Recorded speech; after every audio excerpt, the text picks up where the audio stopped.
vai estudar a geomorfologia, que é o estudo do relevo. Você vai entender então como é que se formam os planaltos, planícies, depressões, montanhas e assim por diante. Você vai ver que existem diferentes processos que podem estar ligados à dinâmica interna da Terra e ligados à dinâmica externa da Terra. A primeira forma de relevo que nós iremos estudar hoje são os planaltos. São superfícies que possuem característica basicamente de erosão, em detrimento da deposição. Ou seja, são áreas que normalmente tendem a perder mais sedimentos do que ganhar sedimentos. Os planaltos constituem maior parte do território brasileiro. Outra forma de relevo que você deve estudar são as serras. As serras, superfícies escarpadas, normalmente com grandes declividades, oriundas de dobramentos antigos, são importantíssimas no nosso estudo. Normalmente estão associadas às serras os pães de açúcar que nós conhecemos, por exemplo, na cidade do Rio de Janeiro. Uma outra forma que a gente deve estudar são as planícies. As planícies se caracterizam por serem superfícies de deposição de sedimentos, ou seja, de processo de sedimentação. E por isso, a gente deve afirmar que as planícies são áreas baixas, que recebem, no caso, sedimento gerado nas áreas de maior erosão, como, por exemplo, os planaltos, montanhas e serras. As planícies constituem importantes áreas de extração, por exemplo, de petróleo e de extração de carvão. Assim como as planícies, as depressões também são áreas de deposição. As depressões constituem também grande parte do território brasileiro. As depressões normalmente estão associadas a processos erosivos ocorrentes nas bordas dos planaltos. E para fechar, nós devemos lembrar das montanhas. Esses dobramentos modernos geram formas como, por exemplo, os Andes, os Alpes e o Himalaia. A gente poderia dizer que no Brasil é a única forma de relevo que não se encontra, porque o Brasil está longe de um limite de placa. E agora a gente vai ver um trecho do documentário Planeta Azul.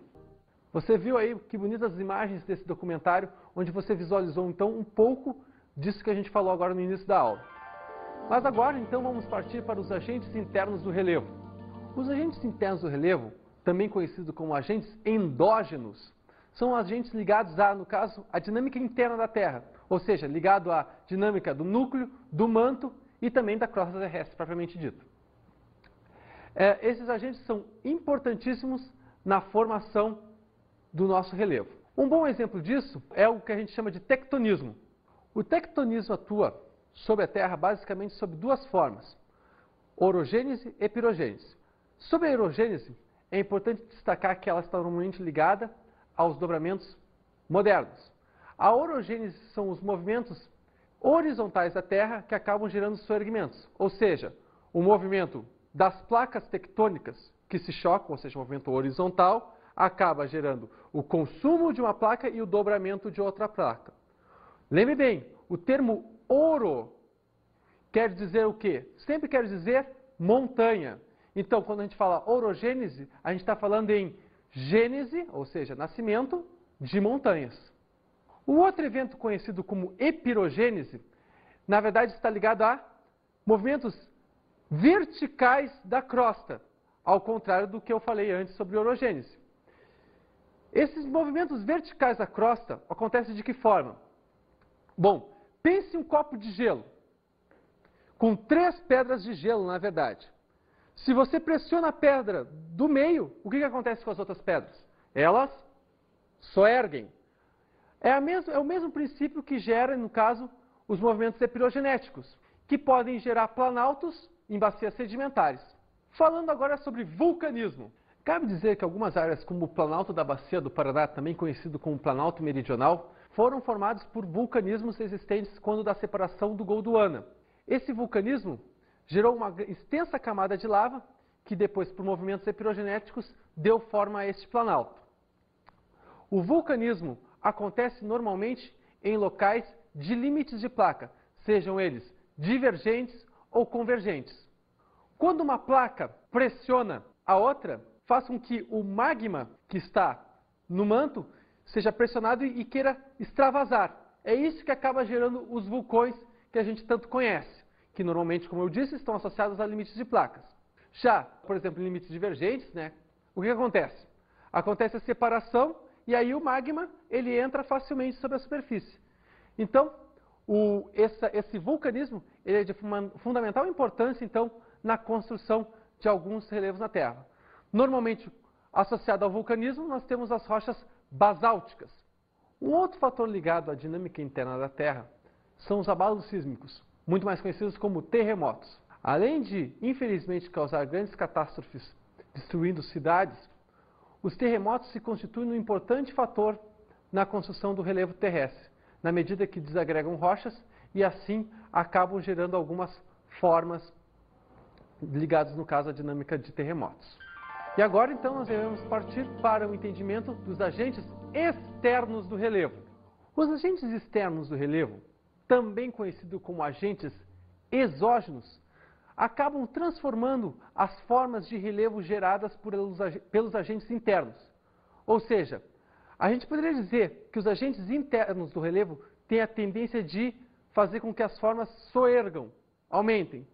Agora, a dinâmica externa da Terra vai gerar o quê? Vai gerar o desgaste dessas rochas.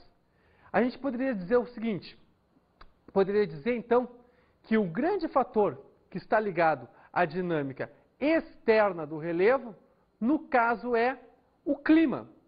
O clima é o principal determinante na dinâmica externa da Terra. O clima, através de alguns elementos, seus elementos como umidade e pressão, vai modificar algumas das formas existentes na Terra. Um dos principais agentes externos do relevo é o intemperismo, ou seja, é o desgaste provocado pelos fatores ligados à dinâmica externa da Terra sobre as rochas, fazendo com que haja a desagregação das rochas. Esse material desagregado das rochas é o que a gente vai chamar de sedimento. O intemperismo ele pode ser visto sobre três formas. Sobre a forma de intemperismo químico, físico e biológico. Agora a gente vai estudar um pouco sobre o intemperismo químico. O intemperismo químico é a ação química sobre a rocha. O principal agente da ação química sobre a rocha é a água.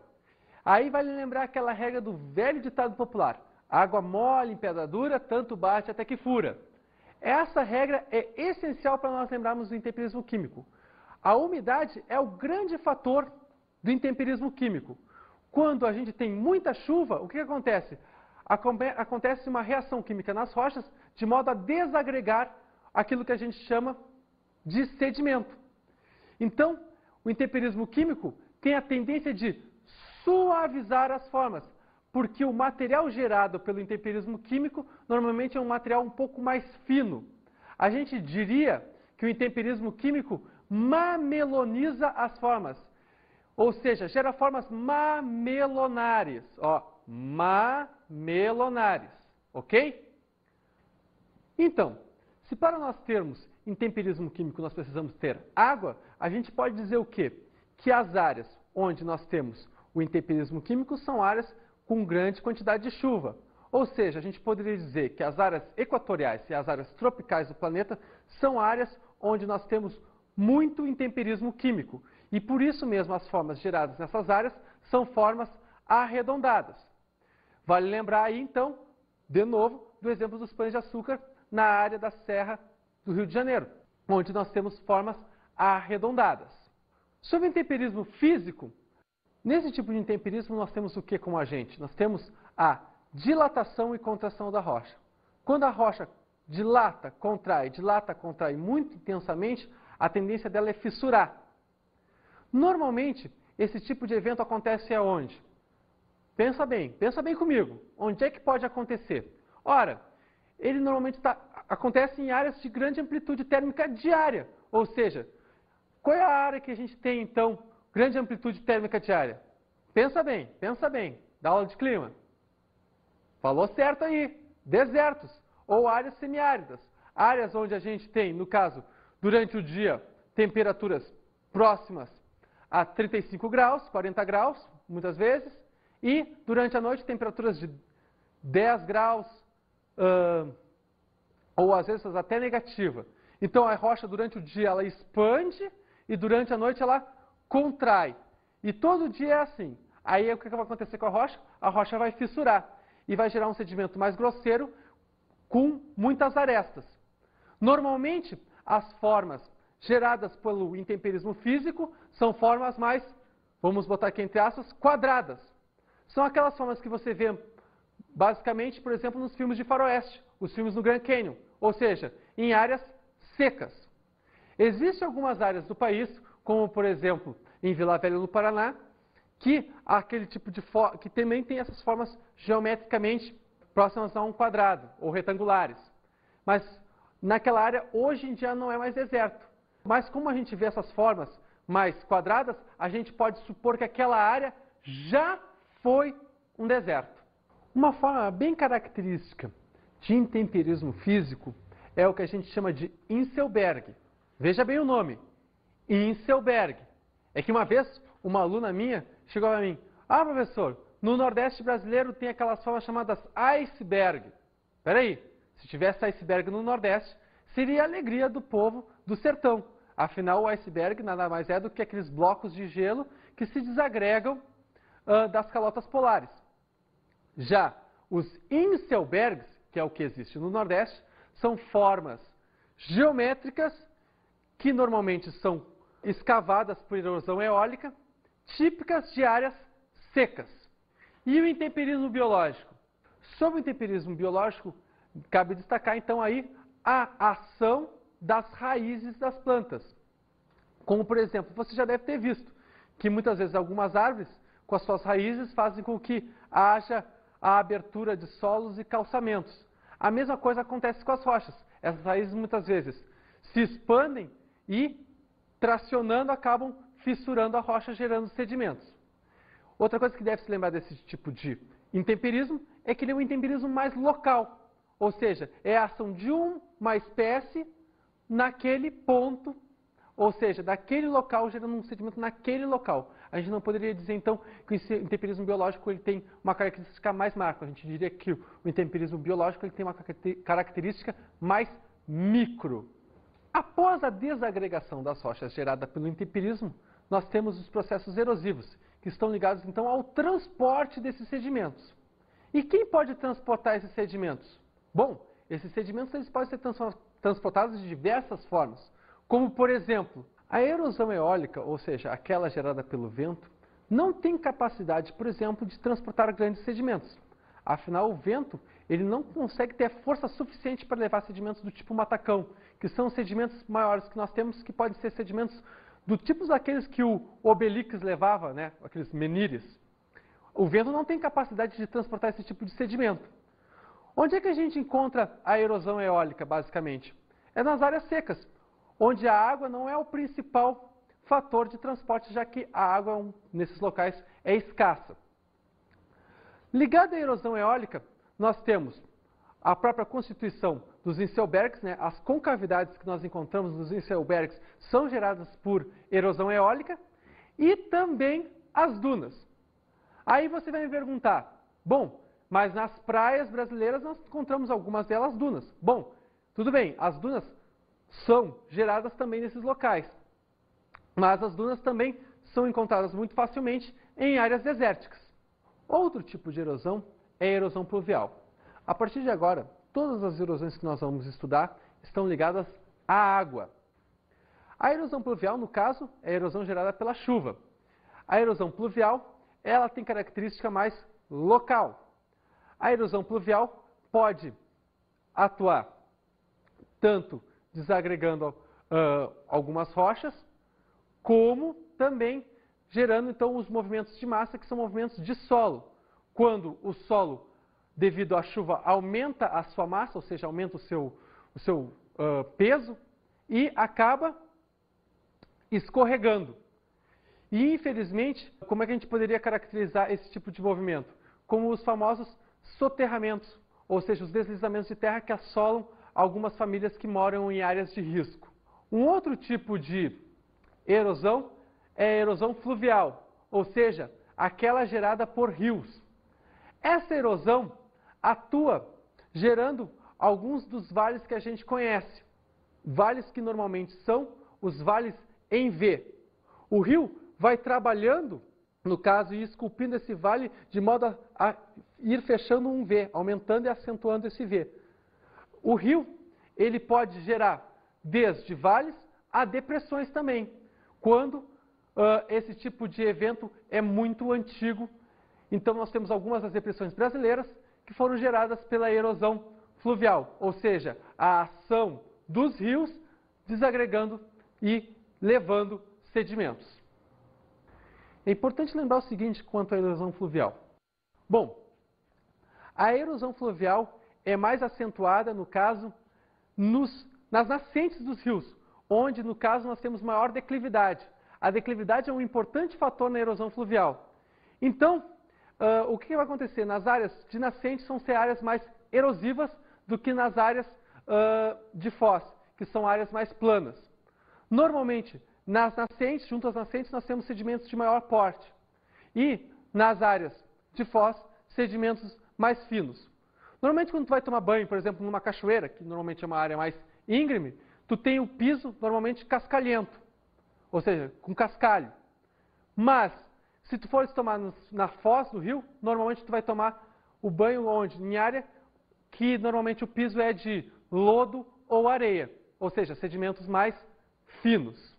Sobre a erosão glacial, então, é importante lembrar o seguinte, que esse tipo de erosão é o que consegue levar os sedimentos de maior porte, através do deslocamento de geleiras e também através das avalanches. Esse tipo de evento pode levar, então, os sedimentos do tipo matacão. Associado, no caso, então, à erosão glacial, nós temos o quê? Nós temos, no caso, a formação de vales em U. Você lembra que quando eu falei de erosão fluvial, a gente tinha os vales em V, ou seja, a capacidade erosiva de um rio é menor que a capacidade erosiva da geleira, que pode, no caso, conseguir, erodir mais as bordas, gerando então essa forma de U. E aí, esses vales de U, quando ocupados, no caso, por oceanos, acabam formando então aquilo que a gente chama de fiordes, que são formas muito conhecidas do norte da Europa, conhecida como Escandinávia. E agora, para fechar, então, erosão marinha.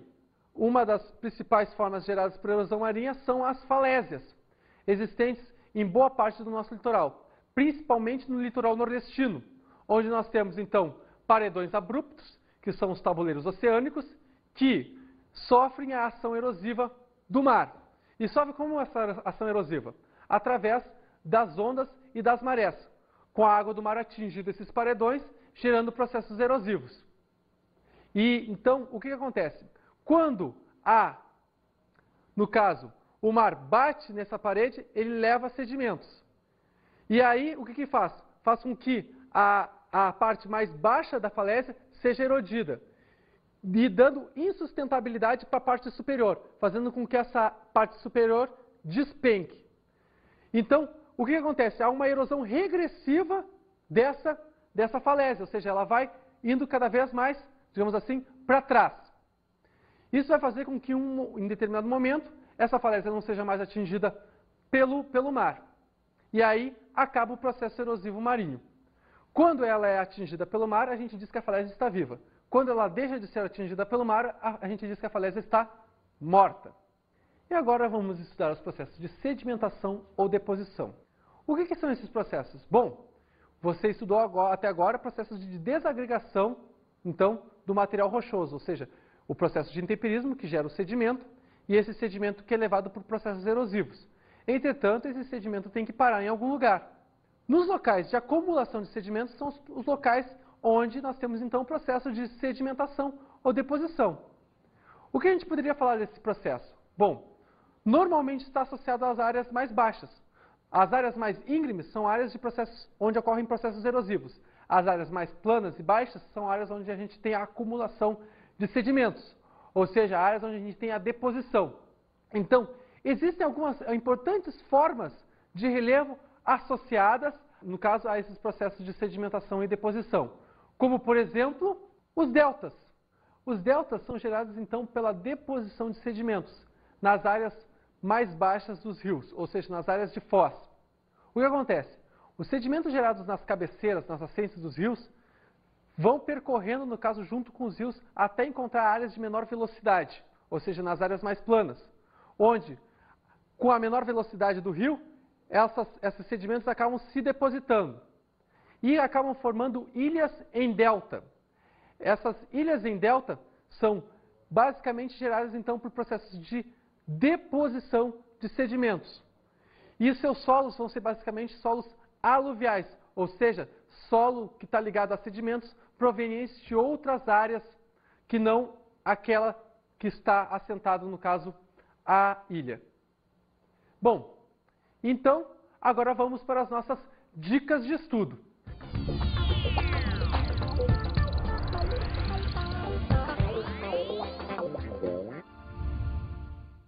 Uma boa dica de estudo, pessoal, é o quê? É pegar e descrever algumas das paisagens existentes na sua cidade. Morros, planícies e assim por diante. E, de modo a depois, a você procurar, através dessa aula que a gente teve hoje, tentar descrever que tipo de processo erosivo que existe ali e assim por diante. Isso vai ser um importante complemento para o conhecimento dessa matéria. Então, pessoal, por hoje era isso. Até mais. Fui!